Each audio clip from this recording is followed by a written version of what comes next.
ಶ್ರೀಮಂತರಾಗಬೇಕಂತ ಎಲ್ರಿಗೂ ಡ್ರೀಮ್ ಇರುತ್ತೆ. ಆದ್ರೆ ತುಂಬಾ ಜನ ಇದರಲ್ಲಿ ಶಾರ್ಟ್ ಕಟ್ ನ ಫಾಲೋ ಮಾಡಕ್ ಹೋಗ್ತಾರೆ ಬೇಗ ಶ್ರೀಮಂತರಾಗಬೇಕಂತ. ನಿಮ್ ಸುತ್ತಮುತ್ತ ನೀವು ದೊಡ್ಡ ದೊಡ್ಡ ಶ್ರೀಮಂತರು ನೋಡಿರೋದು ಅವರು ಶಾರ್ಟ್ ಕಟ್ ನ ಯೂಸ್ ಮಾಡಿ ಶ್ರೀಮಂತರಾಗಿಲ್ಲ, ಡಿಸಿಪ್ಲಿನ್ ನ ಫಾಲೋ ಮಾಡಿ ಶ್ರೀಮಂತರಾಗಿದ್ದಾರೆ. ನಿಮ್ಮ ಅಕೌಂಟ್ ಅಲ್ಲಿ ನಾಳೆನೆ 1 ಕೋಟಿ ದುಡ್ಡು ಹಾಕಿದ್ರೆ ನೀವು ಆ ದುಡ್ಡನ್ನ ಮತ್ತೆ 10,000 ತಗೊಂಬರ್ತೀರಾ. ಯಾಕಂದ್ರೆ ಆ ದುಡ್ಡಲ್ಲಿ ನೀವು ಕಾರು, ಬೈಕು, EMI, ಝೊಮ್ಯಾಟೊ ಅದು ಇದು ಅಂತ ಬೈ ಮಾಡಿ ವಾಪಸ್ ಆ ದುಡ್ಡನ್ನ ಖರ್ಚು ಮಾಡ್ತೀರಾ. ನಿಮಗೆ ಗೊತ್ತಿರೋದು ದುಡ್ಡನ್ನ ಖರ್ಚು ಮಾಡೋದು ಒಂದೇನೆ.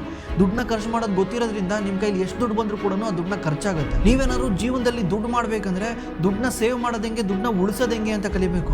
ದುಡ್ಡನ್ನ ಉಳಿಸೋದೆಂಗೆ ಅಂತ ಕಲ್ತಾಗ್ಲೇ ನಿಮ್ಮ ಕೈಲಿ ಕೋಟಿ ಬಂದರೂ ಕೂಡ ಆ ಕೋಟಿ ನಿಮ್ಮ ಹತ್ರ ಉಳಿಯುತ್ತೆ. ಇಲ್ಲ ಅಂದ್ರೆ ಅದು ಕೂಡ ಖಾಲಿಯಾಗಿ 10,000 ಬರುತ್ತೆ. ನೀವು ರಿಚ್ ಆಗ್ಬೇಕಂದ್ರೆ ಈ 3 ವಿಷಯದ ಬಗ್ಗೆ ನೀವು ತಿಳ್ಕೊಂಡ್ರೆ ಸಾಕು. ಒಂದು ಇನ್ವೆಸ್ಟಿಂಗು, ಇನ್ನೊಂದು ಕಾಂಪೌಂಡಿಂಗು, ಇನ್ನೊಂದು ಪೇಷನ್ಸು. ಈ 3 ವಿಷಯದ ಬಗ್ಗೆ ನೀವು ತಿಳ್ಕೊಂಡಿದ್ದೀರಾ ಅಂದ್ರೆ ನೀವು ದುಡ್ಡಿನ ಬಗ್ಗೆ ಅರ್ಧಕ್ಕರ್ಧ ನಾಲೆಜ್ ತಿಳ್ಕೊಂಡಿದ್ದೀರಾ ಅಂತ ಅರ್ಥ. ಒನ್ಸು ನಿಮಗೆ ಈ ವಿಷಯ ಗೊತ್ತಾದ್ರೆ ಆಟೋಮೆಟಿಕ್ಲಿ ನಿಮ್ಮ ಲೈಫಲ್ಲಿ ದುಡ್ಡು ಬರಕ್ಕೆ ಸ್ಟಾರ್ಟ್ ಆಗುತ್ತೆ. ಯಾಕಂದ್ರೆ ನಿಮ್ಮ ಲೈಫಲ್ಲಿ ದುಡ್ಡನ್ನ ಹೆಂಗ್ ಅಟ್ರಾಕ್ಟ್ ಮಾಡೋದು ಅಂತ ಗೊತ್ತಾಗಿದೆ. ಇವಾಗ ನೀವೇ ಕೆಳಗಡೆ ಕಾಮೆಂಟ್ ಮಾಡಿ, ನೀವು ದುಡ್ಡು ಮಾಡೋದ್ರಿಂದ ಓಡ್ತಿದ್ದೀರಾ ಅಥವಾ ದುಡ್ಡು ಮಾಡೋದು ಹೆಂಗೆ ಅನ್ನೋ ಒಂದು ಮೈಂಡ್ಸೆಟ್ನ ಕಲಿಯೋದ್ರಿಂದ ಓಡ್ತಿದ್ದೀರಾ ಅಂತ.